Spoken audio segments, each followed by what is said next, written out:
Agora você vê o potencial de Satanás.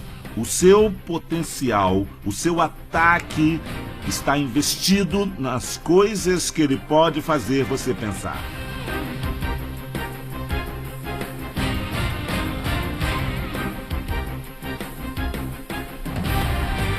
O que é guerra espiritual? Alguns cristãos entendem mal o que realmente é, mas a guerra espiritual não é uma batalha que pode ser ganha com meios físicos. Só pode ser ganha na arena da sua mente. Meu novo livro, Peça Sua Vitória Hoje, revela como seu pensamento é fundamental para a sua vitória. Assista hoje e prepare-se com a arma que garante vitória sobre toda a situação.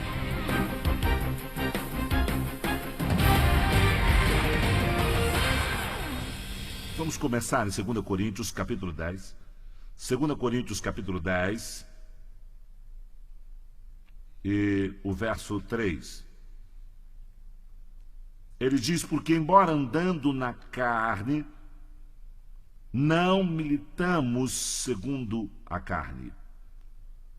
Pois as armas da nossa milícia não são carnais, mas poderosas em Deus para a demolição de fortalezas, derribando raciocínios e todo baluarte que se ergue contra o conhecimento de Deus, e levando cativo todo pensamento à obediência a Cristo, e estando prontos para vingar toda desobediência, quando for cumprida a vossa obediência. Agora, no versículo 3, quando ele usa a palavra carne, ele não está falando de carnal, ele fala literalmente do seu corpo físico, ele fala aqui da sua natureza física. Outra versão diz, embora andemos na carne, neste corpo físico, nos sentidos, não continuamos nossa guerra segundo a carne, usando meras armas humanas.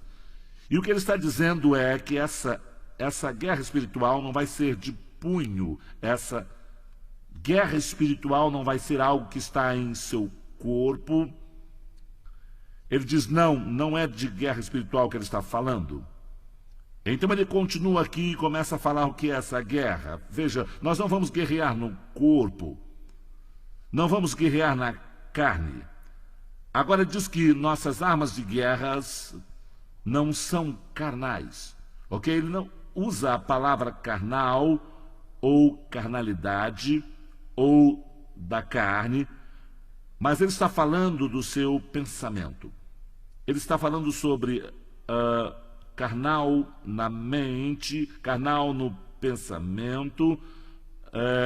Quando um homem é carnal, ele tem pensamento que se opõe à palavra de Deus. E quando você é uma pessoa carnal, ou você ouve o termo cristão carnal, o que é um cristão carnal? É simplesmente um cristão que ainda pensa do modo errado. O cristão carnal ainda é um cristão cujo pensamento se opõe à palavra de Deus. E ele diz aqui no verso 4, ele diz que nossas armas de guerra não são carnais ou da carne, ou pensamento que vai contra a palavra de Deus, mas são armas poderosas em Deus, não em oposição a Deus. É por isso que ele usa a palavra carnal. Nossas armas não são armas de oposição a Deus, mas são armas poderosas em Deus. E veja o que acontece para a demolição de fortalezas. Agora, olha, ele usa isso, ele diz, as armas que usamos são armas que não são de Deus, armas que operam em Deus, ou a palavra de Deus, ou de acordo com Deus. Ele diz que essas armas vão demolir as fortalezas. Isso é importante porque agora identifica onde a batalha vai acontecer. Senhoras e senhores, as fortalezas existem em sua mente. As fortalezas existem em seu pensamento. O que temos que entender é que essa guerra acontece em sua mente. Sua mente é a arena dessa batalha espiritual. Sua mente é a arena onde você vai ganhar ou perder na área da sua mente. Agora, alguma coisa se torna fortaleza ou lugar forte para você pelos pensamentos que você deixa correr solto e se incubar sem ser cuidado ou ser testado. E esses pensamentos que você não lida começam a receber mais pensamentos e são nutridos com pensamentos e mais coisas para nutrir, e antes de você saber, você já está construindo uma casa feita de pensamentos que vão criar uma fortaleza. E a razão do cara dizer eu não posso parar com isso é que ele criou com os pensamentos uma fortaleza em sua mente. Então a mente é a arena. A mente é o lugar onde a guerra espiritual vai acontecer. Você vai ganhar ou você vai perder na área da sua mente. Mas agora olha o que ele diz, que estas armas, de acordo com Deus, elas demolem fortalezas. E você pode literalmente demolir o pensamento negativo com a palavra de Deus. Bem, como você faz isso? Você abre a sua boca sempre que você vê algo, sempre que um pensamento passa pela sua mente, você tem que perguntar de onde isso veio. Agora, se esse pensamento não é conforme a palavra, você sabe que isso não veio de Deus. Porém, se esse pensamento é conforme o diabo, então agora você é responsável por usar a palavra de Deus para demolir esse pensamento, para que não se incube e seja usado como algo para construir fortalezas. Simplesmente ponha, se um pensamento vier à sua mente dizendo, bem, provavelmente eu vou morrer do mesmo mal que meu parente morreu, então você precisa abrir a sua boca, porque é assim que você subjuga um pensamento. Você precisa dizer, pelas suas pisaduras sou sarados, eu tenho vida longa, então você destrói com as palavras da sua boca. Você não subjuga pensamentos com pensamentos. Você subjuga pensamentos falando a palavra com sua boca. E você vai ter que abrir a sua boca e subjugar pensamentos. Sabe, você tem um pensamento que diz, bem, parece que eu vou ficar sem dinheiro para o resto da vida. Bem, sabe, você pensou, mas agora você é responsável por abrir sua boca e falar a palavra que vai contra esse pensamento e subjugar o pensamento. Mas você não pode, sabe, controlar pensamentos com pensamentos. Você tem que controlar pensamentos com palavras. E você tem que controlar pensamentos primeiro com a palavra de Deus, segundo a palavra de Deus que sai da sua boca, vai subjugar pensamentos. E no princípio você pode se encontrar o dia todo, sabe, falando a palavra e subjugando o pensamento, falando a palavra e subjugando o pensamento. Quanto mais você faz isso, menos vai ter que fazer e você vai ter autoridade nessa área. Agora, se você não sabe fazer isso, então você vai sentar e deixar pensamentos estúpidos passarem por sua mente, porque você pensa, não há nada que eu possa fazer por isso, quer dizer, ninguém pode controlar os pensamentos. Bem, era isso que eu pensava, mas você pode controlar os pensamentos, você pode controlar. E você não pode, sabe, é isso que você não pode controlar. Você não pode impedir que o pensamento venha. Porém, se você passar a se posicionar no que eu estou falando, eles não virão. Mas eu gosto do que o irmão Reig dizia. Ele dizia, você não pode impedir que os pássaros voem sobre sua cabeça, mas pode impedir de fazer ninho em seu cabelo. Você tem ideia do que eu estou falando? É isso aí, que tudo que começa, os pensamentos são sementes. E por favor entenda que agora você vê o potencial de Satanás. O seu potencial, o seu ataque está investido nas coisas que ele pode fazer você pensar. Esse que é o ataque do diabo. Como eu posso injetar meus pensamentos na mente deles, como eu posso fazer meu modo de pensar ser o modo deles pensarem, e se eu puder pôr meus pensamentos na mente deles e fazer ficar mais tempo que os pensamentos de Deus ficam, então eu posso construir minha casa, em vez deles construírem a casa de Deus. E uma vez que o pensamento é lançado e é fortalecido, então por fim ele vai chegar até a sua boca, ele vai chegar ao seu coração, então ele vai chegar até a sua vida. Você pode ver isso? E agora é guerra.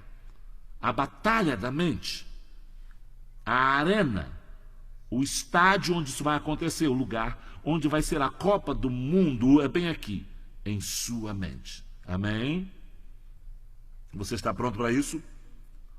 Agora olha o que ele diz, derribando as imaginações. Você Você sabe que a raiz da palavra imaginação é a palavra imagem, derribando imagens ou imaginações.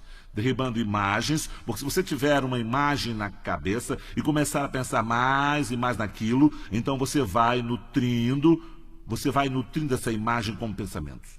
Você vai nutrindo essa casa com pensamentos, derribando imaginações e o que? E baluarte que se ergue contra o conhecimento de Deus, e levando cativo todo o pensamento à obediência a Cristo. Agora veja que diz como derribar imaginações e como se libertar de tudo que se ergue contra o conhecimento de Deus. Ele diz como fazer isso, capturando esses pensamentos. Agora, por favor, entenda uma coisa, gente. Quando ele fala sobre derribar imaginações e tudo que se ergue contra o conhecimento de Deus, quer dizer que você vai se libertar ao expulsar o pensamento que não é conforme a palavra de Deus. Isso quer dizer que você tem que cuidar da manutenção do seu pensamento. Você não pode mais esquecer, deixar para lá, dizer, sabe bem, é insignificante porque é só um pensamento, sabe? Quer dizer, você não vai ferir ninguém com um pensamento, você não vai ferir ninguém com um pensamento naquela hora, mas deixa crescer e se assentar e germinar em sua vida e se manifestar. E ele diz derribar. Ele diz, você quer, pense nisso, não nutra, não deixe incubar em sua mente, livre-se dele. Se não bate com a palavra, livre-se dele. Veja, você não pode sentar e pensar numa perversão muitas vezes, sem nunca repreender, porque, ouça, não demora muito até você começar a acreditar e receber aquilo. O que o inimigo vai fazer é sempre pôr uma coisa na televisão, desses 600 e tantos canais por satélite, uma coisa que apoia esse pensamento negativo. Um tipo de imagem, um tipo de filme, um tipo de coisa que apoia esse pensamento negativo. Sabe, há muito tempo atrás, uma perversão, quer dizer, era óbvio que estava errado. Mas o que aconteceu foi que alguém ficou pensando e nutriu o pensamento. E alguém transformou em imagens. E alguém levou das imagens para os seriados, dos seriados para os talk shows, e dos talk shows para os filmes. Ei, dá um Oscar para ele. E ei, sabe, nunca sabe o que as pessoas pensam disso. É assim que funciona. O que ele nos manda fazer é subjugar o pensamento. Como eu faço isso com a palavra de Deus, e eu faço esse pensamento que não é conforme a palavra, ser conforme a palavra de Deus. Como eu faço isso? Ouça, gente, se eu não souber o que a palavra diz, vai ser difícil eu capturar esse pensamento. Se você deixar o mundo te dizer o que é certo e pensar desse modo, se você deixar um talk show te convencer o que é certo e acreditar desse modo, então o que você vai fazer é convidar uma fortaleza para a sua vida. E você quer saber, enquanto nada vier a acontecer com você, esse modo de pensar vai ser passado para os filhos e vai levar alguém a um pensamento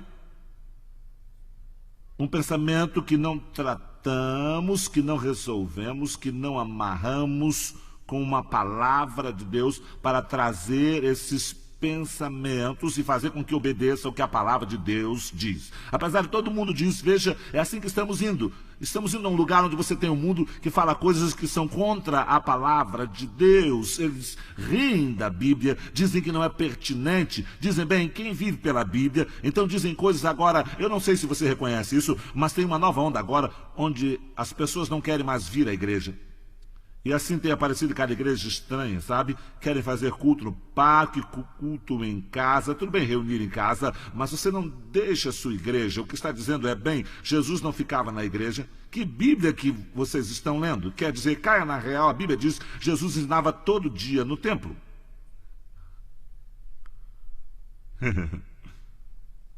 E diz que ele ia lá como era de costume.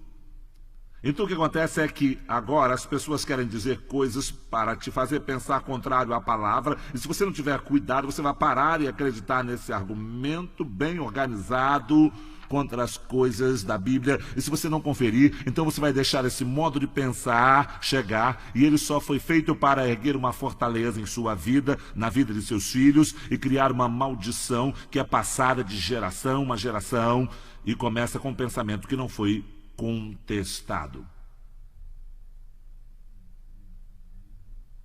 Que essa santa igreja diga amém. Alguém disso nós pensamos, pastor. Ou agora. O total do poder de Satanás é esse. Olha o que ele tem. A arma que Satanás tem em seu arsenal é a sugestão. É a sugestão. Veja no princípio com Adão e Eva, e a primeira coisa que você vê Satanás fazer no jardim, ele chega com uma sugestão. E quando a sugestão foi ouvida e não foi contestada, ela formou um pensamento. Eles começaram a pensar daquele modo e de repente começaram a pensar o que era certo comer, uma coisa que Deus disse claramente para não comer. A arma mais forte que ele tem é o que ele pode sugerir, o que ele pode usar para dar uma sugestão, para te fazer pensar de modo diferente da Bíblia. O que ele pode trazer para dar uma sugestão, para te fazer pensar do modo diferente da palavra. O que ele diz através de uma música, ou o que ele diz através de um amigo, o que ele diz através de um parente, qualquer coisa, qualquer meio que ele puder entrar em sua mente, algo que não concorda com a palavra. Não tem que ser uma coisa sofisticada para te fazer pensar que Deus fica escolhendo os pequenos lírios do jardim, que foi isso que seu parente morreu. Porque o Senhor dá, o Senhor tira, louvado seja o nome do Senhor. Ele nem liga. De fato, ele gosta de tirar versículos do contexto e pegar um pastor que sinceramente não sabe dizer a diferença. Aí o seu pensamento é infectado. Você entendeu? Agora vamos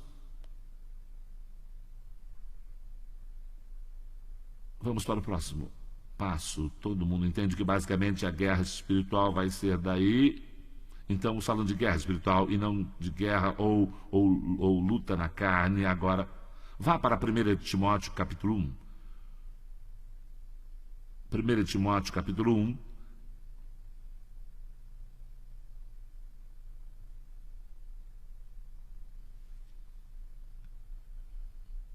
E veja os versos 18 e 19. O verso 18 diz: esta admoestação te dirijo, filho Timóteo, que segundo as profecias que houve acerca de ti, por elas, venças o bom combate.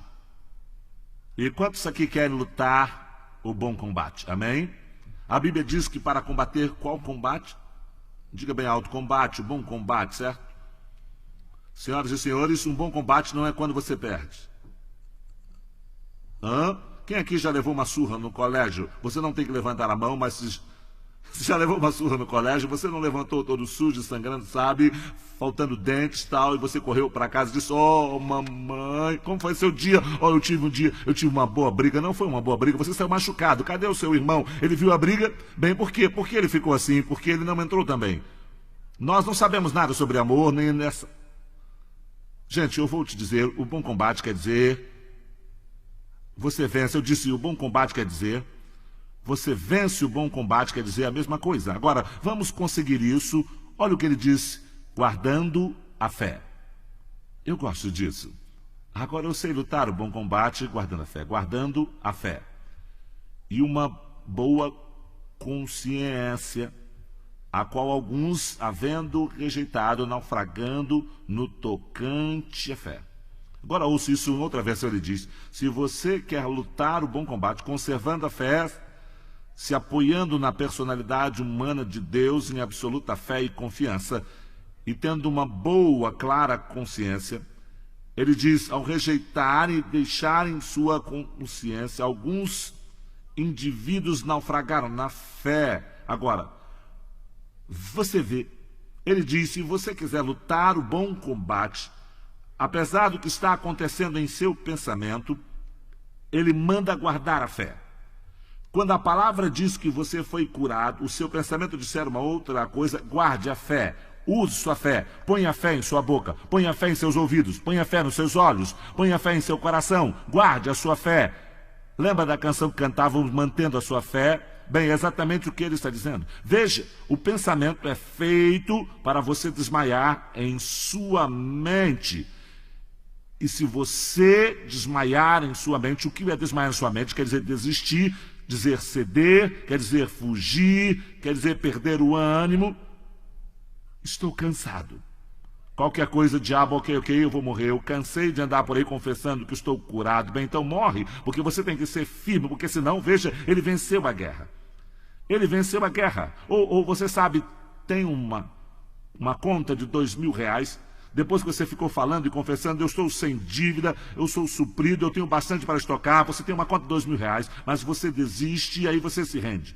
Não é que você fica firme e agarra a sua Bíblia e você diz, eu sei que é uma conta de R$ 2.000, e eu ainda digo que eu não tenho dívida, eu sou suprido, eu tenho bastante para estocar.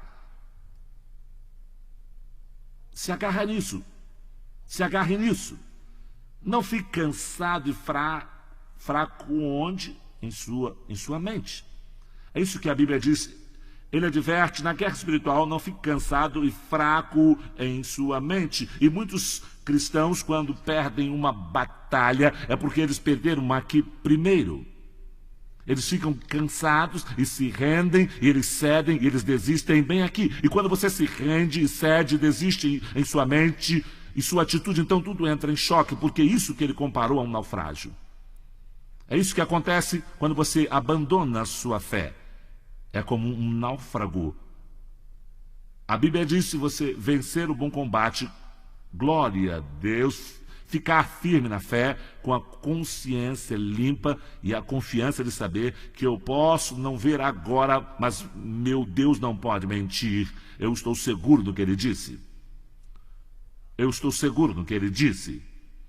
Não importa como pareça, não importa como meus filhos pareçam, se você está orando para ter filhos virtuosos, você continua tomando posse, não importa se age como rebeldes, eu vou continuar firme, eu não vou deixar para lá, porque não há nada melhor que o dia em que vão se formar na manifestação da fé, em que você foi firme.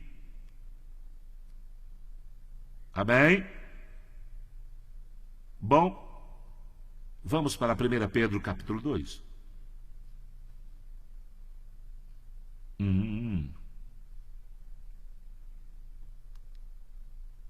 Alguém fala, porque você vai sempre à igreja, é a hora do seu me encher.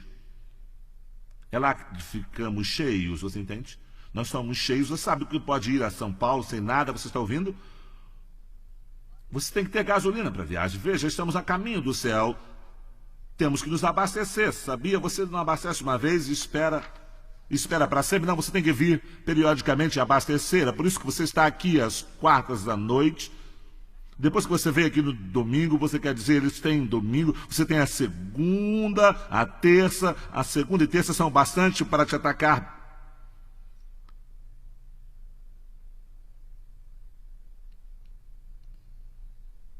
Eu estou feliz, sou grato a Deus, a palavra, meu tanque, eu estava cheio no domingo, mas de ontem para cá o ponteiro está descendo, eu disse, calabrão da babá. Quando eu chegar lá, eu nem falo português, língua calabouça, lebanocanda, labarracha, eu preciso mais disso. Sabe que eu preciso mais disso.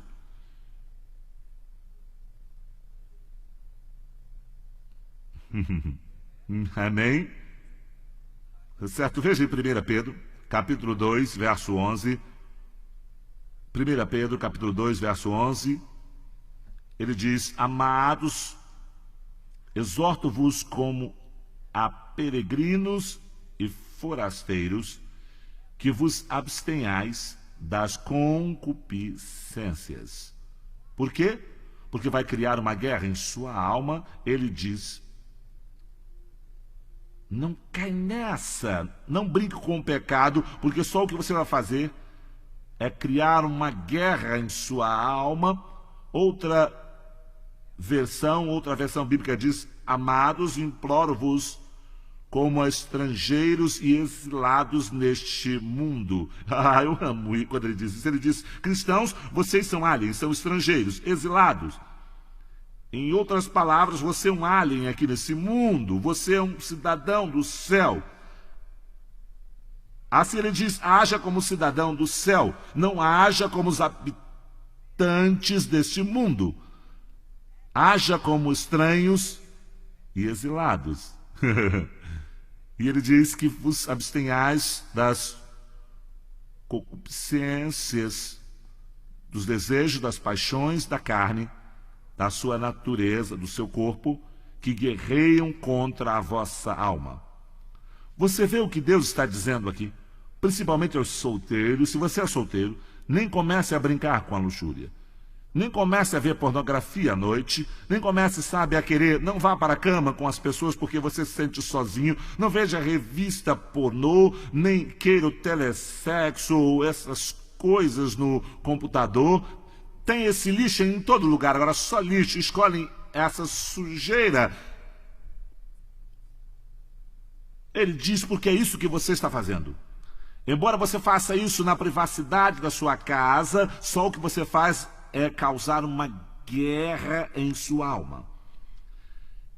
Ele diz, não se entregue. Não se entregue, porque você vai levantar uma batalha. E você e eu temos muitas batalhas com o diabo. Não precisamos de uma batalha com uma doce secretária que sussurra em seu ouvido todo dia. Olá. Não precisa ter uma batalha. Você tem que dizer, pode ser soprano ou baixo a sua voz, não importa, mas não fala comigo tão perto.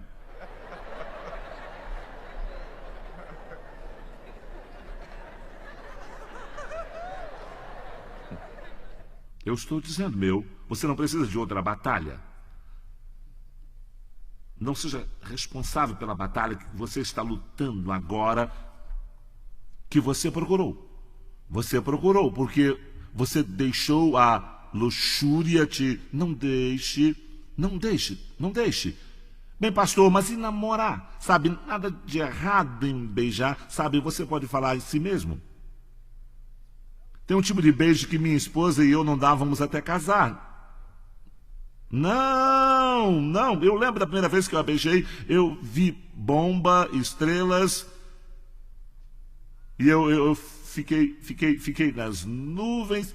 Eu acho que a mão dela não sabe disso até hoje. Eu peguei o carro da mãe dela e levei para casa no carro da mãe, e fiquei aéreo até o dia seguinte.